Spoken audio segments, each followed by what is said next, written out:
Bismillahirrahmanirrahim. My name is Anur Hussain Bashari from Western Commercial Flows. My topic is Introduction to Inorganic Chemistry. Lecture 1, Class Inter. अब बेटा देखें कि दरअसल क्या है कि हम फर्स्ट ईयर में जो पढ़ते हैं वो होती है फिजिकल एंड एनालिटिकल। फिजिकल और एनालिटिकल केमिस्ट्री के बारे में कुछ चैप्टर्स जो हैं फिजिकल्स के होते हैं, कुछ एनालिटिकल के।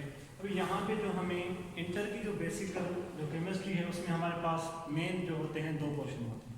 वो बेटा उनसे एक होता है इनऑर्गेनिक का, दूसरा होता है ऑर्गेनिक केमिस्ट्री का। अभी देखें कि अगर हम first of all we have defined inorganic chemistry. What is inorganic chemistry?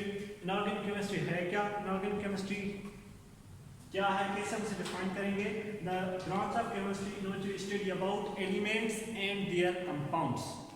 अगर बेटा इनऑर्गेनिक केमिस्ट्री की बात करें तो जो इनऑर्गेनिक केमिस्ट्री है उसमें हम एलिमेंट्स के बारे में स्टडी करते हैं और उन्हीं एलिमेंट्स के जो कंपाउंड होते हैं उनके बारे में जो स्टडी की जाए उसे बेटा क्या कहा जाता है? इनऑर्गेनिक केमिस्ट्री कहा जाता है। अभी देखें कि दरअसल क्या है कि ये जो इंट्रोडक्शन है हमारा, इंट्रोडक्शन टू इनऑर्गेनिक केमिस्ट्री के हमारे पास जो है एलिमेंट कैसे डिस्कवर हुए, उनकी पोजीशन पीरियोडिक टेबल में कैसे है, एटॉमिक मास कैसे डिस्कवर हुआ, एटॉमिक नंबर का कॉन्सेप्ट कैसे मिला हमें। अभी ये जो चैप्टर है इसमें हम दरअसल बेसिक जो कॉन्सेप्ट्स हैं उनके बारे में स्टडी करेंगे। इनऑर्गेनिक केमिस्ट्री के जो बेसिक कॉन्सेप्ट्स हैं, मीन्स के जो भी एलिमेंट्स हैं हमारे पीरियोडिक टेबल में उनकी पोजीशन क्या है, एटॉमिक नंबर क्या है, एटॉमिक मास क्या है और कौन से एलिमेंट हैं जिनकी प्रॉपर्टीज एक जैसी है, कौन सी प्रॉपर एलिमेंट हैं जिनकी प्रॉपर्टीज क्या है बेटा डिफरेंट। अभी देखें कि ये जो है पहले J.W. डोबिनियर इसने क्या किया कि 1829 में इसने एक लॉ दिया जिसको उसने नाम दिया डोबिनियर्स लॉ ऑफ ट्राइड्स।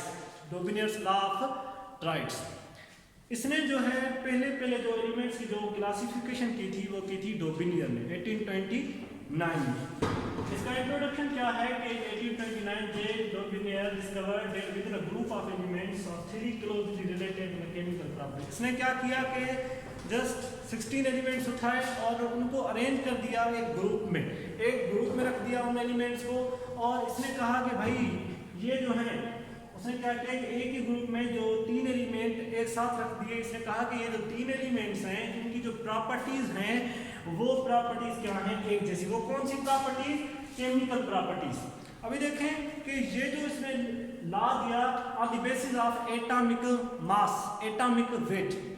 ये जो बेसिकली जो पहली जो क्लासिफिकेशन है एलिमेंट्स की वो की जाती थी एटॉमिक मास के बुनियाद पे, क्योंकि पहले जो था एटॉमिक नंबर का कोई भी कॉन्सेप्ट नहीं था। जब 1914 में मोज़ली ने एटॉमिक नंबर डिस्कवर किया उसके बाद जो है अभी देखिए कि यहाँ पे हम बात करेंगे किसकी कि भाई डोबिनियर लॉ क्या कहता है, इसको ट्राइड्स हम क्यों कहते हैं? डोबिनियर्स लॉ ऑफ ट्राइड्स। ट्राइड्स क्यों कहा जाता है? क्योंकि इसने 3 एलिमेंट्स के एक ही साथ ग्रुप में क्या की थी? स्टडी की थी। इसलिए इस रीजन की वजह से हम इसे बेटा कहते हैं कि ये क्या है? ट्राइड्स। व्हाट इंट्रोडक्शन हो गया हमारे पास कि भाई ये इंट्रोडक्शन ये लॉ इसने कब दिया, क्या कहता है ये लॉ? अभी इसकी स्टेटमेंट क्या है कि the atomic masses of the middle element is approximately the arithmetic mean of the other 2 elements. अभी देखें कि यहाँ पे हम ये टर्म यूज करते हैं अरिथमेटिक मीन।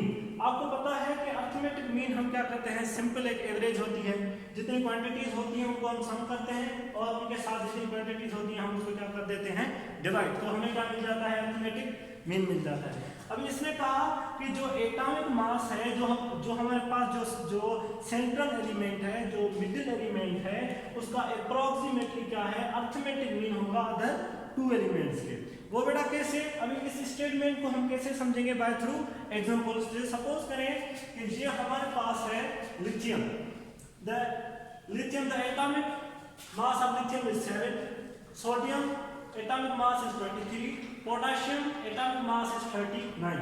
अभी देखें कि ये जो है हमारे पास, इसने कहा कि भाई अगर हम 3 एलिमेंट्स की, इसने क्या की? स्टडी की, 3 एलिमेंट्स उठाए, इसी वजह से इसने इसको नाम दे दिया डोबिनियर्स लॉ ऑफ ट्राइड्स का। अभी देखें कि अगर हम इस पहले और तीसरे एलिमेंट का जो एटॉमिक मास है, लिथियम का एटॉमिक मास और पोटेशियम का एटॉमिक मास बेटा, अगर हम इसका क्या लेंगे अर्थमेटिक मीन। अर्थमेटिक मीन का मतलब क्या है कि अगर हम इनके जो एटॉमिक मास हैं इन दो एलिमेंट्स के वो ऐड करके दो के साथ क्वांटिटीज कितनी है हमारे पास, दो, कितने एलिमेंट है हमारे पास, दो, एक लिथियम, दूसरा कौन सा है बेटा हमारे पास यहाँ पे सोडियम। तो 7 को हम ऐड करेंगे किसमें 39 के साथ, तो हमारे पास डिवाइड करेंगे 2 के साथ, तो हमारे पास आंसर क्या आ जाएगा 23। अब ये जो 23 हमारे पास आंसर आ गया।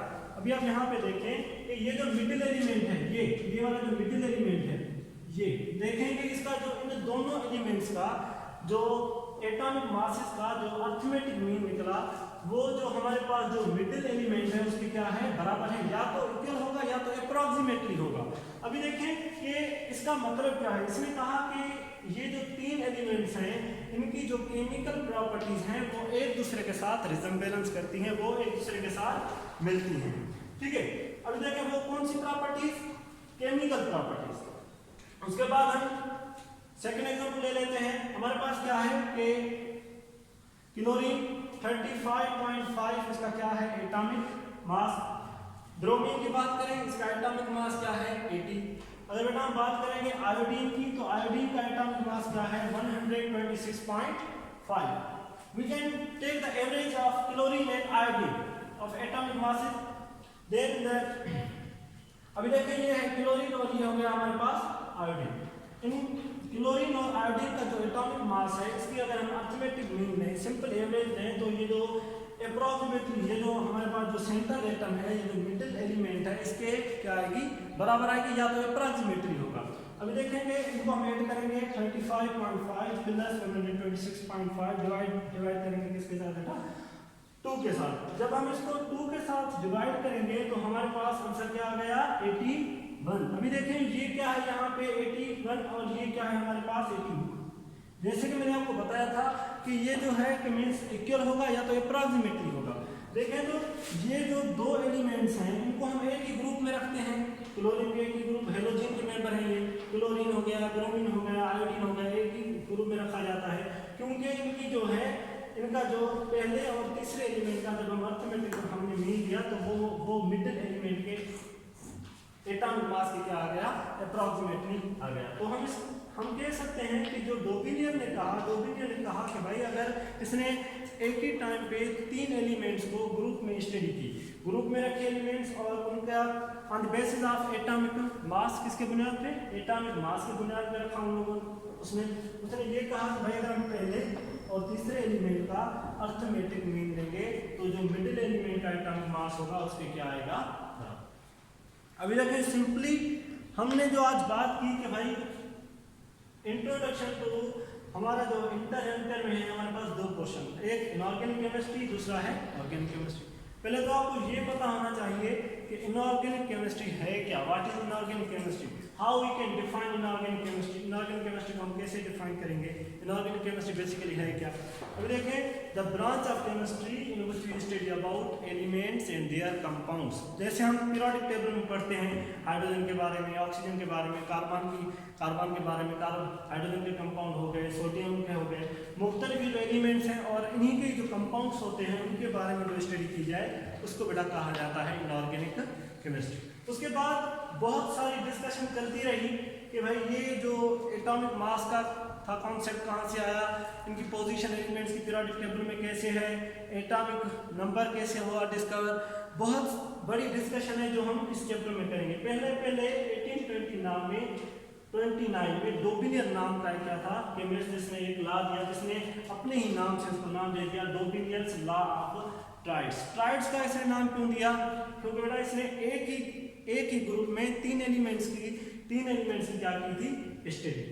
ये इंट्रोडक्शन हो गया। उसके बाद इसकी स्टेटमेंट क्या थी कि इसने कहा कि जो हमारे पास atomic mass of the middle element is the arithmetic mean of the other 2 elements. अगर हम मिडिल एलिमेंट का जो एटॉमिक मास है, अगर पहले 2 जो एलिमेंट्स हैं दूसरे उनका अगर अर्थमेटिक मीन निकालेंगे तो जो मिडिल एलिमेंट है उसके एटॉमिक मास के अप्रॉक्सीमेटली क्या आएगा बराबर। तो इससे क्लियर क्या होता है, इससे क्या साबित हुआ, अगर इससे पहले और इस तीसरे एलिमेंट का हम एटॉमिक मास निकाल रहे अर्थमेटिक मीन निकाल रहे थे, तो ये जो मिडिल एलिमेंट एलिमेंट है इसके एटॉमिक मास के क्या आ रहा था, अप्रॉक्सीमेटली आ रहा था। तो इसका मतलब है कि जो तीनों एलिमेंट्स हैं, जैसे कि यहाँ पे क्या है बेटा, लिथियम, सोडियम एंड पोटाशियम, इन तीनों एलिमेंट्स की प्रॉपर्टीज एक दूसरे के साथ क्या हो रही हैं, रिजेंबल हो रही है। ऐसे ही मैंने अभी आपको एक और मिसाल दे दिया कि भाई जैसे क्लोरीन है, ब्रोमीन है, आयोडीन है, इनका भी मैंने क्या किया, पहले और तीसरे, पहला और तीसरा एलिमेंट था, इनका एटॉमिक मास हमने क्या लिया बेटा, अर्थमेटिक मीन। तो ये जो हमारे पास 81 आ गया, तो मींस ये 81 और 80 ये अप्रॉक्सीमेटली क्या है, इक्वल। तो इसलिए हम कहेंगे कि ये जो तीनों एलिमेंट्स हैं इनकी प्रॉपर्टीज क्या है, मिलती जुलती है। लेकिन क्या अगर मैं बात करूं, ये जो डोपिनियर ने ये ला दिया था, क्या ये जो भी एलिमेंट्स है हमारे पीरियोडिक टेबल में उनके लिए ये वैलिड है, नॉट, नहीं है। ये जस्ट कुल 16 एलिमेंट्स थे हमारे इसका जो टेबल था, ओनली 16 एलिमेंट्स तक ये क्या है वैलिड, ये क्या हो गया, ओनली 16 एलिमेंट्स। जस्ट बेटा 16 ऐसे एलिमेंट्स हैं जिनको इसका लॉ ये फॉलो कर रहा था, उसके आगे इसका लॉ क्या हो रहा था, फेल। तो इसलिए ये जो लॉ था डोपिनियर ने ये जो कॉन्सेप्ट दिया था, ये क्या हो गया, फेल। उसके बाद हम बात करते हैं Newlands law of Octave. Newlands ने अपना लॉ दिया ऑक्टेव। उसके बाद लोथरमियर क्लासिफिकेशन है। लोथरमियर क्लासिफिकेशन के बाद है हमारे पास मेंडलीव पीरियोडिक टेबल, और उसके बाद है हमारे पास मॉडर्न पीरियोडिक लॉ और मॉडर्न पीरियोडिक टेबल, जिसे हम मोज़ली पीरियोडिक लॉ भी कहा जाता है।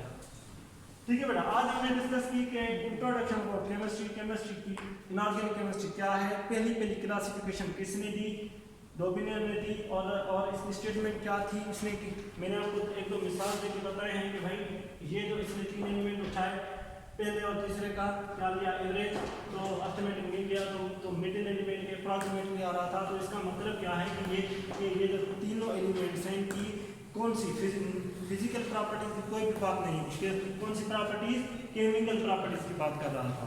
तो ये केमिकल प्रॉपर्टीज क्या है, कुछ मिलती जुलती है। लेकिन जस्ट इसका ये जो लॉ है, जस्ट हमारे पास जो 16 एलिमेंट्स हैं उनके लिए क्या है वैलिड, आगे ये क्या हो रहा था। ठीक है बेटा, अभी ये जो है ये हमने आज लॉ पढ़ा, डोपिनियस लॉ, टाइप्स क्या है, क्लासिफिकेशन क्यों की गई, इसने अपना लॉ बताया और इसका लॉ फेल हो गया। उसके बाद जो है हम कल पढ़ेंगे न्यूलैंड्स लॉ ऑफ ऑक्टेव, और उसके बाद है लोथरमियर की क्लासिफिकेशन कि भाई न्यूलैंड्स ने क्या कहा, उसके क्या एडवांटेजेस थे, क्या डिसएडवांटेज थे, उसका लॉ क्यों फेल हुआ। उसके बाद हम पढ़ेंगे लोथरमियर की क्लासिफिकेशन। ओके, अल्लाह हाफ़िज़।